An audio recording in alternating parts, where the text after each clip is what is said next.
Well, welcome back to Friendly Free Thinker. Normally what I do is write something or something I'm thinking about, reflecting on, just specifically for Substack.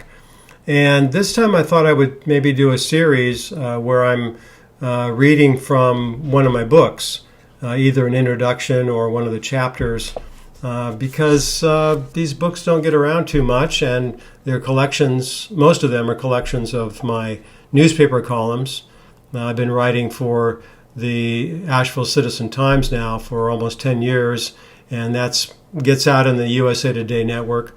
And then I started writing earlier this year a weekly column for the Black Belt News Network in Alabama. So I like to collect those after I've written a number of them. This particular book I want to read from today is called Intersections, and this came out a few years ago, and it has about 46 columns in it. So I thought I would read you the first chapter, just because I think sometimes you get to hear it right from the writer, and then you can respond as you see fit. So this is first chapter, and it's called Freethinking on Faith, Feathers, and Flocks. We live here in the Blue Ridge Mountains, so, of course nature is coming into these quite often. This crispy cold morning, after a brief flurry of snowflakes, there was a flurry of activity at the bird feeder. At one point I observed 4 species of birds eating their breakfast of seeds at the same time. I watched as a finch nudged a titmouse away, and then the titmouse sent a chickadee back into the bushes before a nuthatch zipped in to scatter all of them. And soon a woodpecker found an opening, and the cardinals awaited their turn. I may not be a person of faith any longer, but I'm still a person of imagination, of ideals and dreams. So I had another of my what-if moments after observing the feathery congregation just before attending a service, which I do from time to time, believe it or not. Sitting in a warm and welcoming country church, I was happy to be seated in a pew with a view. While the hymns were sung, the prayers were said, sermon was preached, I could listen with my ears, but see with my eyes out the only window that wasn't stained by a biblical scene. Now, these were pretty, but not as attractive as the scene outside, across the grass, where a pleasant little tree stood silent in the morning breeze. Beyond the tree, a stone's throw, was another church of another denomination. I smiled and wondering what the folks were doing in their sanctuary right then and there. I mused about their music, curious why they couldn't join us or why we couldn't join them to do a service together. Standing outside after the service, I gazed across the peaceful valley and noticed another church across the road, then another block or so away. Someone said there was a Mennonite church a short drive in one direction and several other churches nearby the other way. Well, ever since seminary days, while attending a Catholic Mass held in a local school, while joining a synagogue one Friday a month held in the seminary chapel, all the while studying for Protestant ordination, ever since those days I've been asking what if questions. What if?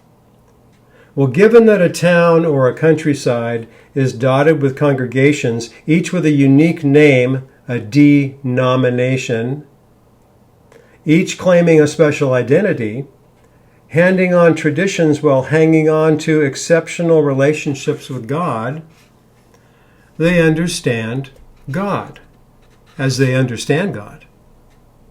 Well, given that they have the same general view of the divine, but the nuances of their theologies and creeds are a little different, some words seem strange to the others, though the essential meaning may be the same. Polity or governance may not be identical, but the intent of unity may be similar. While understanding the purpose and power of tradition and identity, we can respect the meaning of the rich history behind and beneath each group. No doubt it's primarily that history which keeps separate congregations separated. This leads to my central what-ifs. What if some of the pews or chairs in those sanctuaries are empty each week and membership is dwindling? So several churches with elderly folks chose to join with younger families for services. What if one building needs a new walkway or a roof, another needs a new furnace, another needs a paint job or other repairs, and neighboring congregations have skilled members who could assist one another? What if?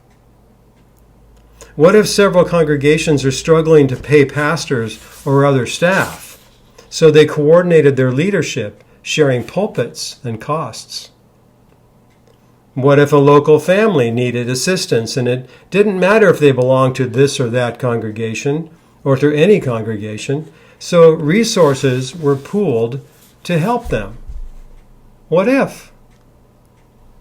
What if a common space was created or agreed upon, maybe with a shared sanctuary, that would be open to any participating congregations or denominations? As one person imagined, it would be like sharing a central fire, as some native tribes do. Gather around a central fire. Then, what if the Christian churches, with this innovative model of a collaborative commons, invited neighbors from other traditions? This is getting pretty radical here. Welcoming Jews and Muslims and Buddhists, humanists, and others. Even secular people need a sense of community and could bring fresh viewpoints, as well as skills and resources into this holy mix. Well, as long as the central fire or central space was well maintained and managed, built on a firm foundation of hospitality and respect, community programs, classes, spiritual activities, these could enjoy a space where costs could be shared. What if? There are places where this kind of ecumenical spirit is thriving. I've seen it myself. Congregations volunteering side by side, forming or funding nonprofits, exchanging pulpits. That's fine and good. But think about it. Wouldn't it feel encouraging, revitalizing, to see such a new model of shared sanctuary and cooperative neighboring? What's the point of all of these what-ifs?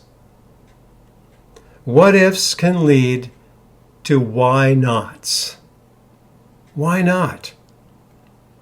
So birds of a variety of feathers may be the flock of the future. Something to think about. It's from my book, Intersections, one of the many collections I have of these columns. And as always, I'm happy to hear from you what you think, how you respond to this. Maybe you're a member of one of those flocks that can flock together and get along together, cooperate, and do something positive for the world, and even make some of these congregations healthier, better, stronger. So those are the thoughts. Let me know what you think. See you soon.